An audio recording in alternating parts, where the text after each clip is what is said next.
సమాజానికి హితం చేసేటువంటి మంచి కార్యక్రమాలు చాలా చేసుకుంటూ ముందుకు పోతా ఉన్నాం. రాష్ట్రాన్ని మంచి పద్ధతిలో తీసుకపోతే బ్రహ్మాండంగా పెట్టుబడులు వస్తూ ఉన్నాయి, రాష్ట్రానికి పరిశ్రమలు వస్తూ ఉన్నాయి, విదేశాలలో ఉన్న కంపెనీలు వస్తూ ఉన్నాయి, ఐటీ రంగం కూడా బ్రహ్మాండంగా విస్తరిస్తూ ఉంది. మన రాష్ట్రం ముందుకు పోతుంది. నేను మీ అందరికీ ఒక మాట గర్వంగా తెలియజేస్తా ఉన్నా.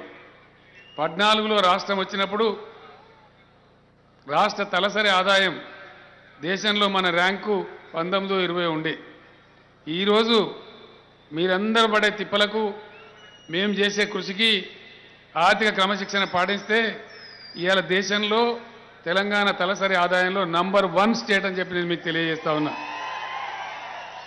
ఇట్లా అనేక కోణాలలో పర్ క్యాపిటా పవర్ యూటిలైజేషన్ అంటే తలసరి విద్యుత్ వినియోగం, దాంట్లో కూడా దేశంలో తెలంగాణ నంబర్ 1 స్థానంలో ఉందని నేను మనవి చేస్తూ ఉన్నా. ఆనాడు 1100 యూనిట్లుంటే ఇలా 2200 యూనిట్లు ఉంది. ఈ రకంగా మంచి క్వాలిటీ పవర్ సప్లై చేస్తూ ఉన్నాం. యాదాద్రి థర్మల్ స్టేషన్ కంప్లీట్ అవుతూ ఉంది నల్గొండ జిల్లాలో. ఒకసారి అది అయిపోయిందంటే ఇంకో 4000 మెగావాట్ల విద్యుత్ మనకు వస్తూ ఉంది. మనం మిగులు రాష్ట్రం అవుతాం.